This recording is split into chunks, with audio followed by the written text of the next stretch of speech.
कारण क्या है? क्या वशिष्ठ पुत्रेष्ठ यज्ञ कराना नहीं जानते थे क्या? क्यों? बोले श्रृंगी ऋषि वशिष्ठ बुलावा, क्यों बुलाना पड़ा? अरे पुत्रेष्ठ यज्ञ तो करा सकते थे, जबकि क्या वशिष्ठ सामर्थ्य नहीं है? वशिष्ठ तो प्यारी इतनी ज्ञानी है। सो गुसाई विधि गति जही छे की और सकई सुटार टेक सोटे की। लेकिन इसके बाद भी प्यारे पुत्रेष्ठ यज्ञ कराने के लिए श्रृंगी ऋषि को बुलाया गया। वशिष्ठ ने पुत्रेष्ठ यज्ञ नहीं किया अयोध्या की भूमि पर। कारण क्या? कारण सिर्फ इतना है प्यारे, क्योंकि जिस समय अयोध्या के राजा मनु थे, जिस समय, इसकी थोड़ा आवाज बढ़ा दो भैया, जिस समय अयोध्या के राजा मनु थे और उस समय मनु के काल में भी पुत्रेष्ठ यज्ञ हुआ। मनु के काल में भी पुत्रेष्ठ यज्ञ हुआ और वशिष्ठ ने ही पुत्रेष्ठ यज्ञ कराया। और लेकिन पुत्रेष्ठ यज्ञ का मतलब होता है प्यारे, ऐसा नहीं है कि संतान की प्राप्ति के लिए ही पुत्रेष्ठ यज्ञ होता है। पुत्रेष्ठ यज्ञ का मतलब होता है विशेष संतान की प्राप्ति के लिए। आपके जीवन में भले ही संतान हो, लेकिन पुत्रेष्ठ यज्ञ का मतलब विशेष संतान की प्राप्ति के लिए पुत्रेष्ठ यज्ञ होता है।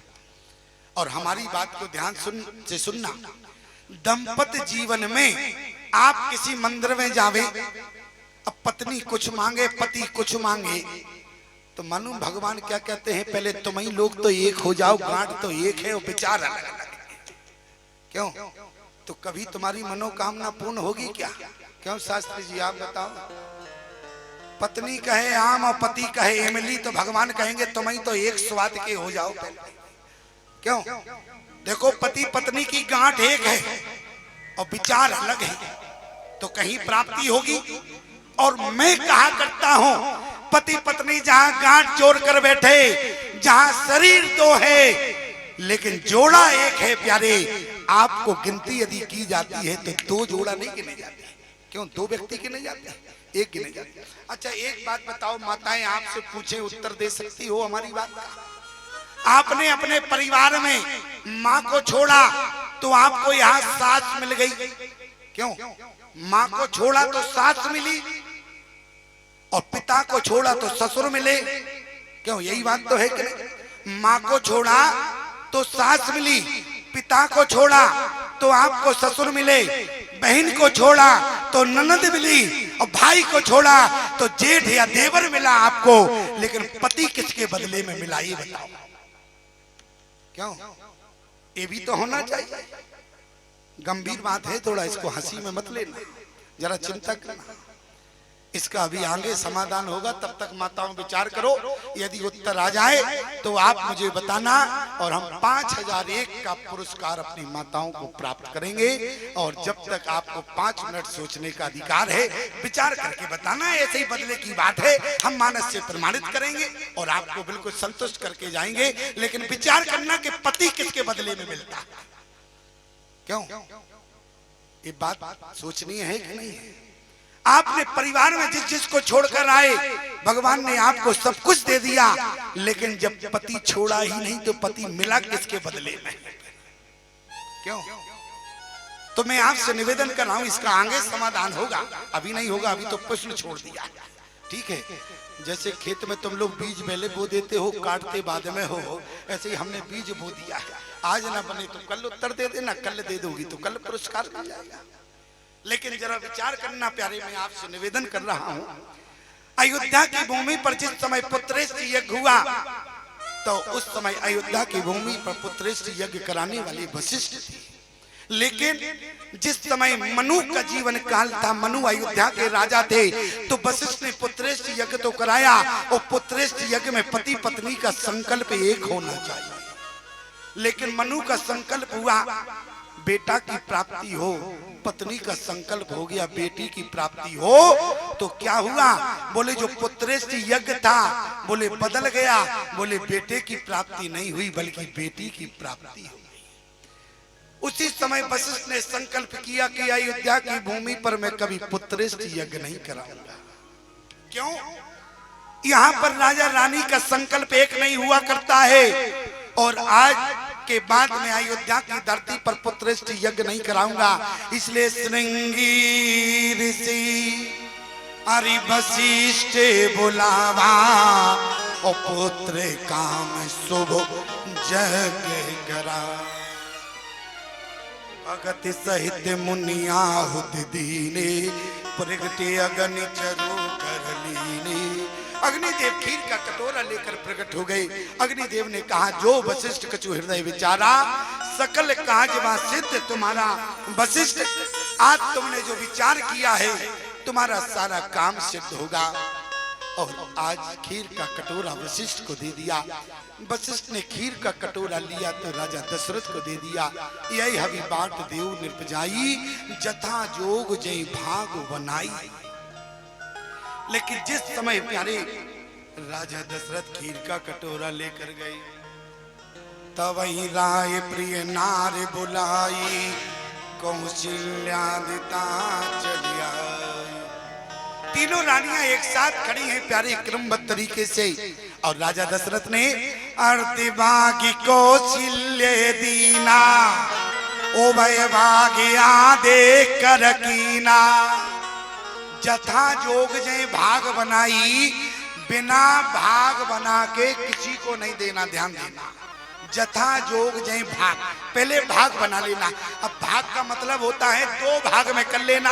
और जब दो भाग हुआ तभी तो अर्ध भाग कौशल्य दीना। अब जो आधा भाग बचा उसमें से फिर दो भाग हुआ तो एक केकई को दे दिया और फिर दो भाग हुए। अब राजा दशरथ विचार करने लगे, क्या बोले सुमित्रा को भाग कैसे देवे। राजा दशरथ विचार कर रहे हैं, क्यों सुमित्रा को भाग दिया नहीं। और यदि सुमित्रा को भाग दिया तो कौशल्या के कई हाथ धर और दीन सुमित्र मन प्रसन्न करे। कौशल्या और केकई का समर्थन लिया तब सुमित्रा को भाग दिया।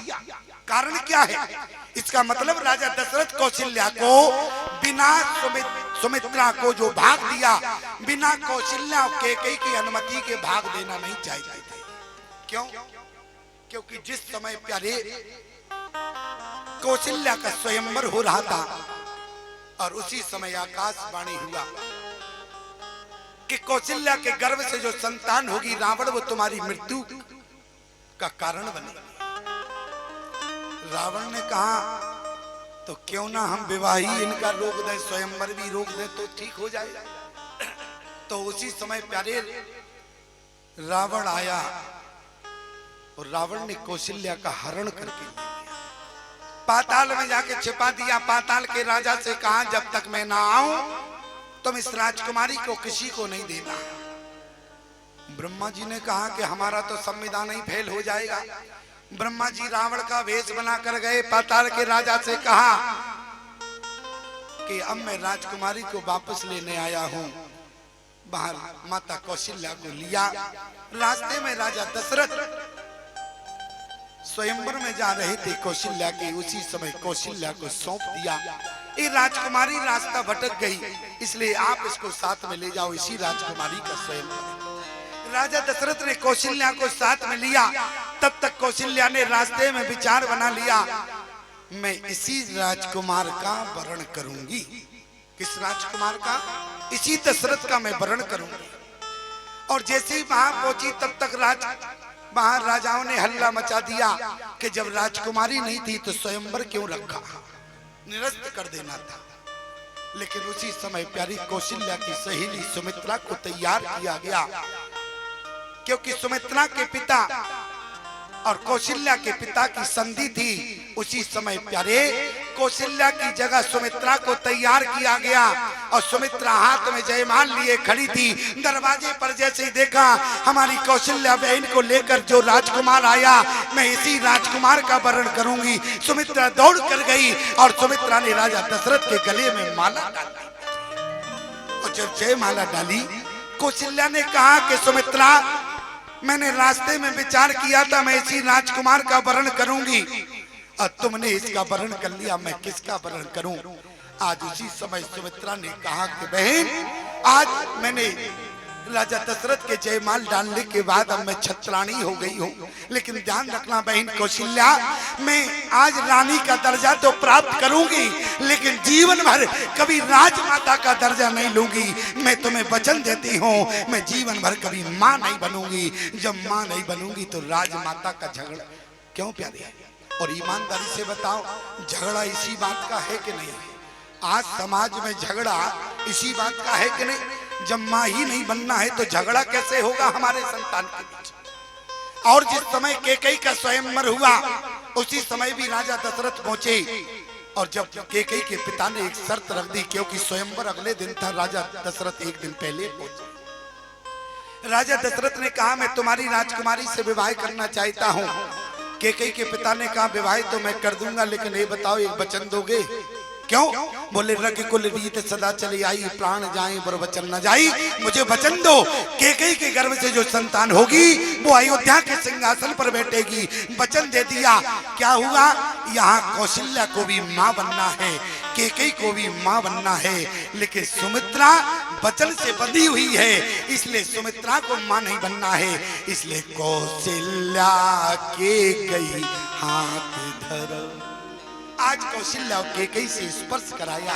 नारी नारी के दर्द को समझती है। आज भले ही कुछ भी हो, सुमित्रा ने प्रतिज्ञा की हो, लेकिन आज कौशल्या और कैकेयी ने प्यारे सुमित्रा की ओर भी इशारा किया राजा दशरथ को, ये दोनों भाग हमारी तरफ से सुमित्रा को दिए जाए।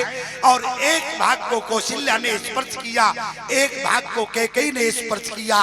और सुमित्रा ने कहा कि कैकेयी माता, आज कैकेयी बहन और कौशल्या बहन, आज तुम लोगों ने जिस भाग में हाथ लगाए हैं, हमारी भी एक बात ध्यान रखना, आज जिसके अंश से जो पैदा होगा मैं उसका भाग उसी को समर्पित कर दूंगी। तेरा तुझको अर्पण क्या लागे, मेरा मेरा कुछ नहीं रहेगा।